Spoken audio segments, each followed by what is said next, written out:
Olá pessoal, tudo bem? Meu nome é José Severino da Silva, sou professor online da disciplina História da Historiografia. Bom, vamos fazer uma revisão para a nossa avaliação que se aproxima e para fazermos uma avaliação com clareza e com calma, vamos apenas estudar as unidades de 1 a 4. A primeira unidade de aprendizagem é História, significante e polissemia. A segunda unidade é Ideias da História. A terceira unidade, as escolas históricas. E a quarta unidade, tempo histórico e historicidade. Então, o que seria a história significante e polissemia? Então, nessa unidade, nós vamos perceber uma série de conceitos que a palavra história, o termo história, representa. O que significa a palavra história? Se perguntarmos aos conhecidos, aos nossos amigos e próximos, provavelmente cada um tem uma resposta diferente. Mesmo entre os historiadores, a resposta não será única. Tá? Isso acontece por causa da polissemia dessa palavra. Até mesmo empregar inicialmente maiúscula ou minúscula em sua grafia mostra uma interpretação diferente sobre o conceito histórico. Bom, o importante é que no final desta unidade nós possamos compreender o significante e a polissemia para a palavra história. Sabemos que a palavra história possui diversos significados, que nem sempre são compartilhados entre aqueles que empregam no seu dia a dia. Então, é importante entendermos os conceitos para que em nossas leituras possamos olhar com mais criticidade o termo história. O que é história, afinal? A natureza do conhecimento histórico, como se dá? Quais são os conceitos de história que nós precisamos abordar? Então, vamos aos pequenos conceitos. Então, o que seria história? Um conjunto de conhecimentos relativos ao passado da humanidade, ou poderia ser também a ciência que estuda eventos passados com referência a um povo, um país, a uma nação, a um indivíduo. Poderia ser a evolução da humanidade ao longo do seu passado e presente, tá certo? Pode ser também uma narrativa de cunho popular e tradicional. A história também poderia ser uma narrativa de eventos fictícios, ou não, pode ser uma narrativa, uma história, enfim. Então a história, a disciplina, está presente, acompanhada de um descritivo em importante função de especializações geográficas, cronológicas, temáticas e metodológicas. Forma-se assim uma série de expressões que adquirem significados próprios, conhecidos pelos historiadores profissionais como História do Brasil, História da África, História da América e tantas outras. É importante entendermos essa questão, tá? Dos conceitos que nós encontramos e que são atribuídos à história. E aí vem a segunda unidade de aprendizagem, que ela vai versar sobre as ideias de história. Então a história é um discurso sobre o passado. Ela possui como um dos objetivos dar referencial aos homens e mulheres em uma relação de tempo. E nossa memória coletiva, desde a formação das primeiras civilizações e da humanidade que se viu na necessidade de explicar o passado e a marcha do seu tempo. Então, a ideia de história ela permeia todos esses espaços, todos esses contornos. Então, na Idade Antiga, os mitos serviriam como uma explicação sobrenatural. Na Idade Média, um período dominado pelo cristianismo, a história foi contada de acordo com os preceitos religiosos, com o posicionamento mais da humanidade nos planos da criação divina. Tá? E assim se segue. Já na Idade Moderna, vem a questão da Era da Razão, e aí já seguimos um outro olhar sobre o contexto histórico.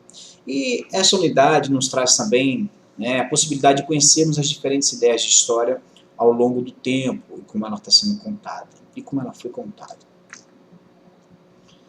Então, nessa segunda unidade, veremos também a história da memória, história e memória, a história da antiguidade, da Idade Média, da Idade Moderna e da Idade Contemporânea. É lógico que são conteúdos simplificados, eu diria que sempre essas unidades de aprendizagem atendem à ideia, porém é um conteúdo ainda limitado. É importante que vocês se apropriem de outras leituras para ampliar o olhar enquanto historiador.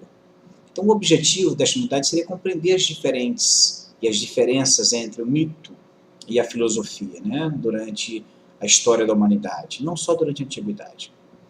Caracterizar a história teológica dominante na Idade Média, né, e identificar o desenvolvimento da história na Idade Moderna até o cientificismo do século XIX. As disciplinas históricas, desde sua primeira elaboração, mantêm uma intrínseca relação com a memória. A memória, a princípio, pode ser definida como um conjunto de funções psíquicas que refere-se à conservação de certas informações com as quais o ser humano pode atualizar impressões ou informações passadas. E aí, nessa unidade, nós não podemos só falar apenas da memória coletiva, mas a memória individual também é importante a gente pensar o quanto ela representa na vida do sujeito, né? Então, a memória coletiva, nesse caso aqui, ela torna-se um elemento central na luta de forças sociais pelo poder. Torna-se também detentora da memória e do esquecimento em uma grande preocupação de classes sociais, de grupos, de indivíduos que dominaram e dominam as sociedades históricas. E aí passamos para a terceira unidade de aprendizagem. A terceira unidade de aprendizagem, ela versa sobre as escolas históricas, né? Ou seja, então, no século XX, muitas mudanças ocorreram no contexto da história da humanidade. Então, o século XX viu a crítica à história, né,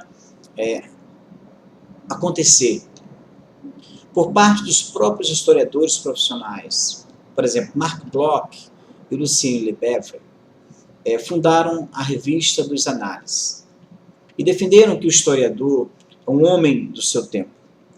Ele defendeu que o historiador é o homem do seu tempo, isto é, os problemas que ele apresenta aos seus objetos de estudo são desenvolvidos no presente. São desenvolvidos no presente. Essa escola foi dominante, né, e foi a dominante durante o século XX, em várias vertentes distintas. Hoje, o padrão é a fragmentação. Não existe uma só linha predominante.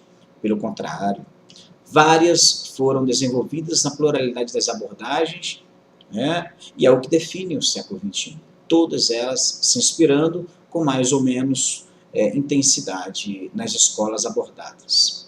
E qual é o objetivo desta unidade de aprendizagem? É conhecer as interpretações propostas pelas principais escolas históricas, distinguindo diferentes narrativas, concepções temporais e uso das fontes. E nessa unidade, né, a gente vai tratar sobre idealismo, historicismo e positivismo. Também a concepção materialista da história e, por fim, a escola dos análises e a nova história, né? Então, conhecer as interpretações propostas nas principais escolas históricas, distinguindo diferentes narrativas. Esse é o nosso propósito nessa unidade de aprendizagem. Desde o desenvolvimento da história como uma disciplina científica do século XIX, diversas interpretações sobre o fazer histórico surgiram. As diferentes escolas históricas desenvolveram abordagens, narrativas e concepções teóricas sobre o estudo do passado e das sociedades. Nessa unidade de aprendizagem, estudaremos também as correntes historiográficas que marcaram o ofício do historiador, desde o século XIX até as décadas de 1960 e 70 do século XX. E, por fim, a quarta unidade de aprendizagem, na qual trabalharemos na nossa avaliação online, ela versa sobre o tempo histórico e a historicidade. Então, o tempo é o sangue da história, em que todos os acontecimentos ocorrem.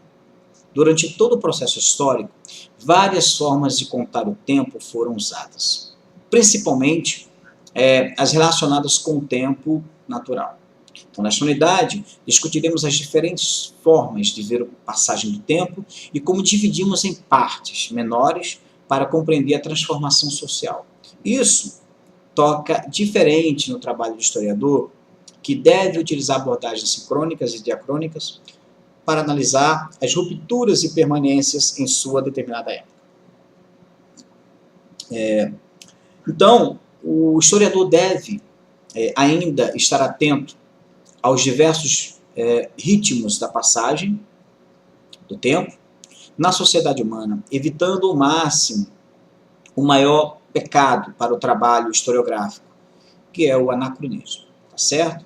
Bom, Então, é importante entendermos que esta unidade nos proporciona discutir a questão do tempo histórico e da historicidade para além das simples sucessões cronológicas.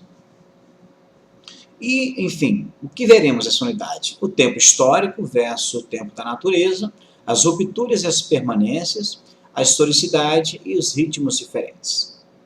Nesta unidade, tratamos, então, das diferentes relações entre as passagens de tempo, de conhecimento e do tempo da natureza. Circular, e previsível. O tempo cronológico, uma contagem dos períodos naturais do tempo histórico, que possui diversos ritmos diferentes, de acordo com as características de cada determinada sociedade. Avaliamos também as relações entre rupturas e permanências na história, atendendo ao fato de que mesmo os processos de transformação mais profundos encontram a manutenção de características próprias de períodos anteriores. Por fim, analisaremos também as formas de abordagem do historiador em relação ao seu objeto de estudo, que pode ser sincrônica, ao mesmo tempo, e diacrônica através do tempo. O grande perigo nessas abordagens é aplicar a uma determinada época pensamentos e concepções de épocas diferentes. A isso chamamos de anacronismo. Bom, fizemos aqui um breve relato sobre as 4 unidades de aprendizagem, da qual vocês precisam se apropriar com mais cuidado, sabedoria e atenção, porque são nessas 4 unidades que nós faremos a nossa avaliação online. Tá? Isso aqui, na verdade, foi apenas um convite à leitura. Vocês precisam, de fato, se apropriar de todo o conteúdo para que no dia da prova vocês tenham base e conhecimento suficiente para responder as questões que forem submetidas. Um grande abraço, bom estudo e boa avaliação.